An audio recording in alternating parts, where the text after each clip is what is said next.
We're 9 months into the pandemic, and healthcare workers still find themselves scrambling for PPE, personal protective equipment. The shortages are more and more acute as cases keep rising in practically every state, and we're gearing up to launch a nationwide program of vaccinations. With no effective federal coordination early on, desperate governors, mayors, doctors, and sheriffs were left fending for themselves and bidding against each other for supplies like masks and gloves. The global hunt for inventory has created a free-for-all market that's attracted speculators, self-starters, and outright scammers, leading to congressional and criminal investigations. Tonight, you'll meet someone who got into the game and in his first month in business racked up orders worth roughly $630 million. But then, things didn't go quite as planned. The story will continue in a moment. I think I underestimated the challenges where the entire world was looking for these same supplies. John Thomas is the president of Blue Flame Medical, a PPE supply company. Okay. He and his partner, Mike Gula, were Republican strategists who jumped into the business as COVID hit, despite having zero experience in importing medical supplies.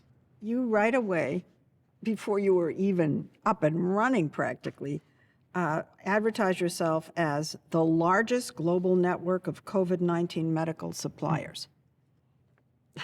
Now, that couldn't be true in a million years. So here's what I did. We started with my longtime relationship with a large Chinese manufacturer. That was our base. And then I started working my connections from Vietnam to Mexico to Malaysia. So we felt comfortable. Now, was it a frenetic pace? Yes. Was the airplane being built while in flight? Yes. But every claim we've made, I stand behind. Their marketing brochure claimed they could deliver our goods between 7 to 12 days, which rarely happened. The brochure goes on, "We pride ourselves on taking care of our clients. Of the 4 specifically listed, 3 never got the PPE they ordered, and the 4th just got part of their order filled." But state agencies in desperate need had little time to vet Blue Flame. On its second day in business, the state of California ordered masks for well over $500 million. Then came Tennessee and Alabama, all using taxpayer dollars. How much did you rely on your political connections in the conservative Republican world?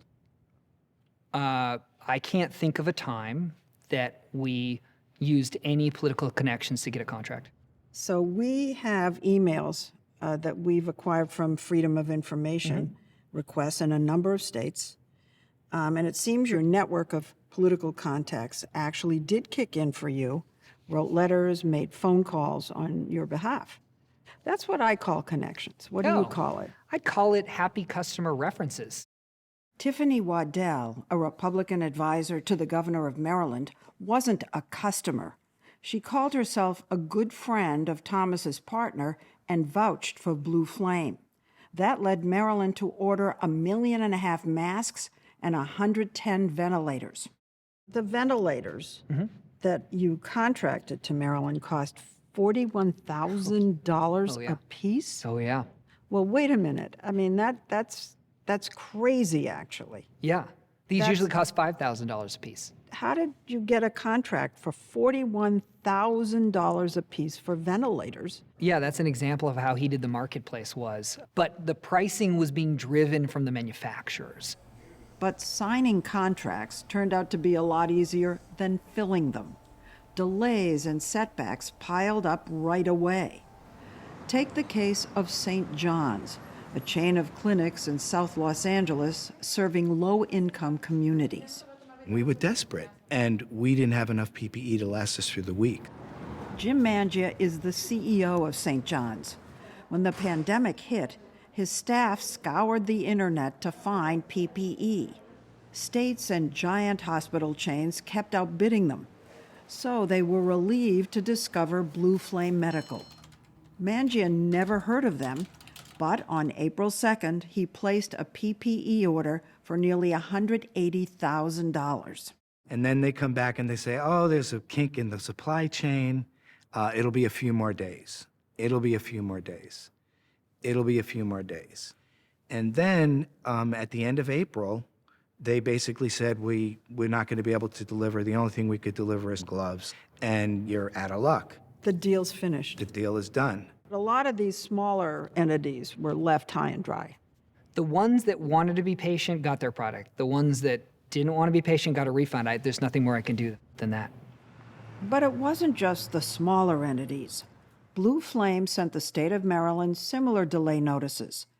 And yet, at that very same time, the company wrote to California, "We feel confident we can deliver large quantities quite quickly. We do not have any problems getting things out of country." Why did you keep taking orders in mid-April when you were already having to tell customers that you couldn't deliver? Because we had been finding alternate suppliers, and for us to step back and just say, well, this is complicated, there are delays here or there, we're just going to stop.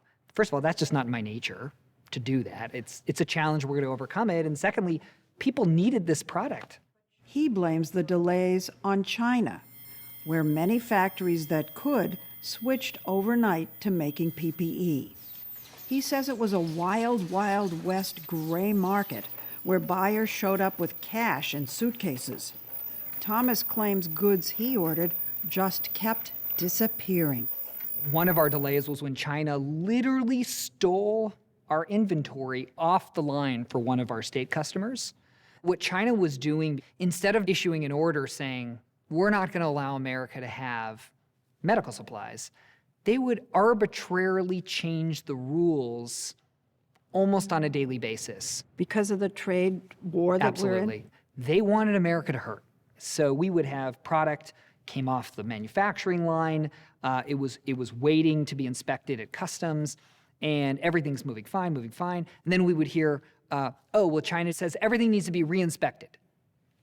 Well, why? Well, just because. And then it's imagine like you're driving on the road, and all of a sudden a stop sign appears in front of your face, and then the speed limit goes up, and then the speed limit goes down, and it's all in an effort to make it harder to get, whether it was ventilators or masks. Okay, I'm going to read something to you, and you tell me when I'm finished what they all have in common, okay?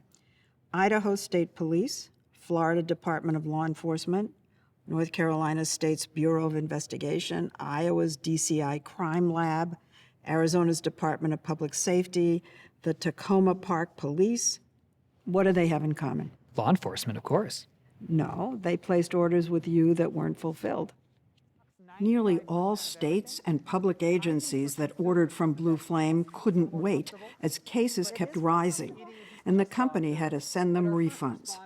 California canceled after the bank handling the transaction inquired about its legitimacy, and Blue Flame is now suing that bank.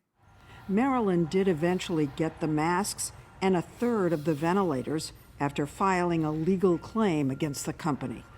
So you or Blue Flame have been the subject of scathing articles, investigations, congressional investigations. The FBI has come in. Boy, you've been under a lot of pressure. I guess my question is, why are you talking to us?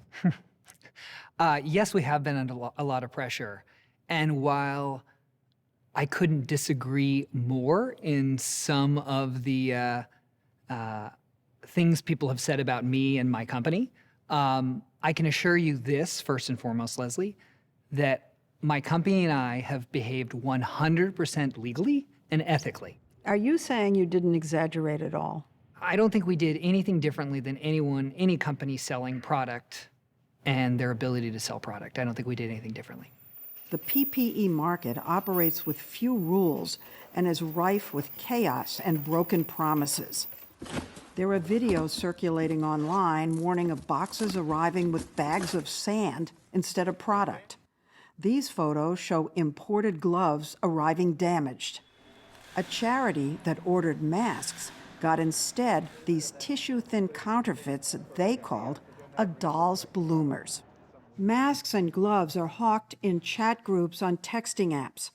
Fraud is so rampant that buyers have demanded sellers provide a proof-of-life video. Materials. Like this, where the goods are shown with the buyer's name and current date, like in hostage negotiations. How fast do you send it out? The most valuable players in this precarious PPE market may be people like Rudy Wrong. Usually when they call, we send it out in the afternoon.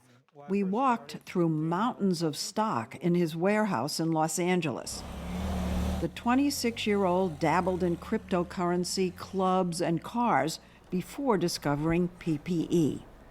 How and why did you get into this business? It started out by my friend Paul called me, be like, yo, Rudy, you got any masks? And I was like, what are masks? So I'm like, okay, let me find out for you, bro. And I found some masks and then connected to them. It turned out. You mean masks, you found them in China? Yeah, in China. Then I brought them here, and after that, it just piled up. Unlike Blue Flame, which took orders in the U.S. and then went hunting for inventory in China, Rudy's company, Magic Ice Cube, buys massive amounts of PPE in China before they have clients, and then resells it in the U.S. to the highest bidder. In PPE sales lingo, he's an OTG, on the ground. What are the advantages for someone here buying from you as opposed to going directly to China? Well, the biggest advantage is that they can validate what they are buying. They can come out and test it out. Also, they can just get it quicker because everything we sell are ready for picked up or shipped out. And what are the downsides? Well, it's just a little more expensive. It's a lot more expensive. It can be a lot more expensive. It can be a little more expensive. Whatever the pricing, it hasn't deterred buyers, he says, including Kohl's, Victoria's Secret, the U.S. military, and the FBI. He keeps replenishing his shelves, relying on his wealthy parents back in China and their connections, or in Chinese, guanxi. Can an American without guanxi in China get into this business? It will be hard. It will be hard. We had a lot of clients try to do it themselves, got burned. Now they're not getting their money back. They're calling me, Rudy, do you have any lawyer in China can help me out? I'm like, bro, man, I don't know. The lawyer don't really work in China like they do in the States. The most dire shortage right now is in gloves, which, with the pandemic, are worn in restaurants and factories as well as hospitals. The need is expected to explode once a national vaccination program starts. There are calls for more domestic production of PPE. But meanwhile, one company still trying to import gloves is Blue Flame Medical. Are you still doing this? We are still in the business, successfully kidding. delivering. Yeah, You're still getting We are. PPE from China and delivering it. we are. There's still a big need. So we're going to be here until that need disappears.